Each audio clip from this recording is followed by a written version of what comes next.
लग्न समारंभाची पंगत म्हणा किंवा घरातील छोट्या मोठ्या कार्यक्रमासाठी भाजी करायचं म्हटलं की पहिला नंबर लागतो आचारी पद्धतीची वांग बटाटा रस्सा भाजीचा. बरोबर ना? या वांग बटाटा रस्सा भाजीची चव न्यारीच आहे. नमस्कार मंडळी, मी अश्विनी मिरची किचनमध्ये आपले खूप खूप स्वागत आहे. आज करणार आहोत लग्न पंक्तीतील वांग बटाटा रस्सा भाजी. ही भाजी करायला अगदी साधी सोपी आहे. अतिशय कमी खर्चामध्ये घरातील साहित्यामध्ये खूप असा फापट पसारा न करता तरी देखील अतिशय चविष्ट चमचमीत ही भाजी होते. भाजीसाठी लागणारं साहित्य: अर्धा किलो बटाटा. या भाजीमध्ये बटाट्याच्या साली काढल्या जात नाही. बटाटा आणि वांग्याच्या फोडी मोठ्या ठेवायच्या आहे. वांगी पावशर. वांगी काटार मीडियम साईजची वापरायची आहे. वांगीचा काटारी भाग कट करून वांगीचे 4 किंवा 8 काप करायचे आहे. कापलेली वांगी मिठाच्या पाण्यात ठेवल्यास काळी पडत नाही. एक मोठा कांदा, एक मोठा टोमॅटो, 3 चमचे सुकं खोबरं किंवा ओले खोबरं असेल तर ते देखील चालेल. खोबरं थोडंसं लालसर भाजलेलं, 1 चमचा तीळ भाजलेलं, 1.5 चमचा धने भाजलेले, 1 चमचा जिरे भाजलेले, 10 लसूण पाकळी, 1.5 इंच आलं, मोहरी, कढीपत्ता, हिंग, हळद, वाटीभर हिरवी कोथिंबीर, साठवणीतला मसाला किंवा गोडा मसाला. गरम कढईमध्ये 5 ते 6 चमचे तेल ॲड केले. आपल्या आवडीप्रमाणे तेलाचे प्रमाण कमी जास्त करू शकता, पण या भाजीमध्ये जास्तच तेल घातले जाते. तेल तापले की तेलामध्ये अर्धा चमचा मोहरी ॲड करून मोहरी छान अशी तडतडून द्यायची आहे. त्यामध्ये पाव चमचा हिंग ॲड करायचे आहे. मोहरी पूर्ण तडतडल्यामुळे फोडणी खमंग बसते आणि भाजीची चव वाढते. त्यामध्ये 10 ते 12 कढीपत्त्याची पाने घालून एक मोठा बारीक चिरलेला कांदा घालून कांदा छान असा तेलात परतून घ्यायचा आहे. कांदा आपल्याला लाल होईपर्यंत परतायचा आहे.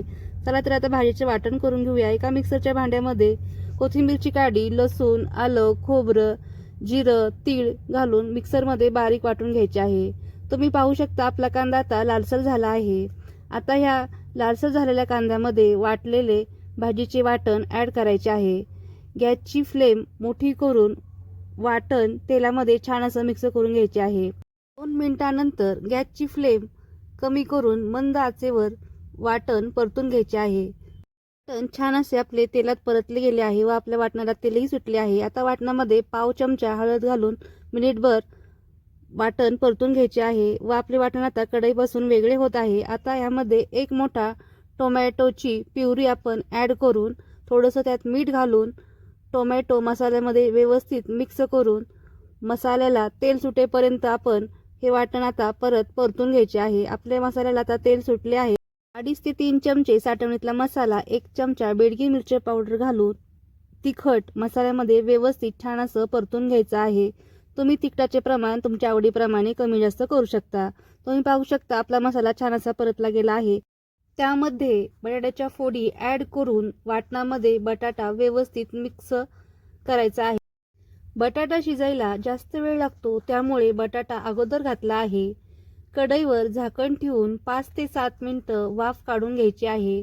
झाकण ठेवल्यानंतर 2 ते 3 वेळा बटाटा वर खाली करून घ्यायचा आहे. त्यामुळे बटाटा आपला खाली लागत नाही. टिप नंबर 1: जर तुमच्याकडे गोडा मसाला मिळत नसेल तर गरम मसाला आणि गुळाचा खडा घालून आचारी भाजीची चव तुम्ही आणू शकता. 5 ते 7 मिनिटांमध्ये बटाटा थोडासा शिजतो. बटाट्याचा कलरही चेंज झाला आहे. आता बटाट्यामध्ये वांगीच्या फोडी घालून व्यवस्थित बटाट्यामध्ये मिक्स करायचे आहे. वांग बटाट्याला मसाल्याचं छान असं कोटिंग करून घ्यायचं आहे. आता हे मसाल्याचं कोटिंग झाल्यावर आपण त्याच्यावर झाकण ठेवून त्याला आपण 2 ते 3 मिनिटं वाफ देणार आहे. मसाल्यामध्ये वांग बटाट्याला वाफ काढून घेतल्यामुळे मसाल्याचा फ्लेवर वांग बटाट्याच्या आतपर्यंत जातो. अर्धी वाटी बारीक चिरलेली हिरवी कोथिंबीर वांग बटाट्यामध्ये मिक्स करायची आहे व एक छान वाफ काढून घ्यायची आहे. त्यामुळे कोथिंबीरचा स्वाद भाजीमध्ये छान उतरतो. साईडला गरम करत ठेवलेले पाणी भाजीमध्ये आता ॲड करणार आहे. साधारण हे 2-2.5 तांबे पाणी आहे. तुम्हाला भाजी पातळ हवी का दाटसर हवी याप्रमाणे तुम्ही पाणी यामध्ये ॲड करायचे आहे. वांग बटाटा शिजण्यासाठीही पाणी लागणार आहे. त्या बेतानं तुम्ही पाणी यात घालायचं आहे. भाजीला उकळी आली की झाकण ठेवून थोडंसं उघडं ठेवून मंद आचेवर 10 ते 12 मिनिटं शिजून द्या. म्हणजे भाजीला छान असा तवंग येतो. 10 ते 12 मिनिटांमध्येच आपलं वांग बटाटं छान असं मऊ शिजते. रस्साही दाटसर झाला आहे. टोमॅटो प्युरी घातल्यामुळे भाजीला रंग, चव आणि दाटसरपणा येतो. तुम्हाला जर रस्सा अजून दाटसर हवा असेल तर त्यामध्ये खमंग भाजलेले शेंगदाण्याचे जाडसर कूट ॲड करायचे आहे व कूट घातल्यानंतर आपण भाजी एकच उकळी आणणार आहोत. शेंगदाण्याचे कूट व्यवस्थित भाजीमध्ये मिक्स करून भाजीला फक्त एकच उकळी घ्यायची आहे.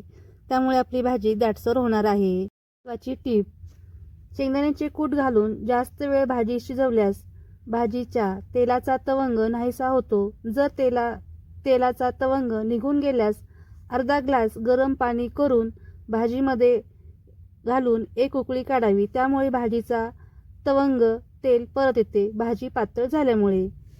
आपली भाजी तयार आहे. त्यामध्ये आता आपण टाकणार आहे 1 चमचा गरम मसाला. गरम मसाला टाकल्यामुळे आपल्या भाजीचा स्वाद आणखीन वाढणार आहे. त्यामध्ये आपण 2 चमचे बारीक चिरलेली कोथिंबीर ॲड करून कोथिंबीर भाजीमध्ये व्यवस्थित मिक्स करून घेणार आहे. महत्त्वाची टीप: कधीकधी वांगीमुळे भाजी तुरट होते. गुळाचा खडा घालून भाजीचा तुरटपणा बॅलन्स करा. लग्नपंक्तीतील वांग बटाटा रस्सा भाजी तयार आहे. तुम्ही ही भाजी पुरीसोबत, चपातीसोबत, भातासोबत खाऊ शकता. तुम्ही आपल्या चॅनेलवर नवीन असल्यास चॅनेलला सबस्क्राईब करा. पुढील बेल आयकॉनचे बटन क्लिक करून जेणेकरून इथून पुढील नवनवीन रेसिपी सर्वात अगोदर तुम्हाला पाहायला मिळतील. बाय.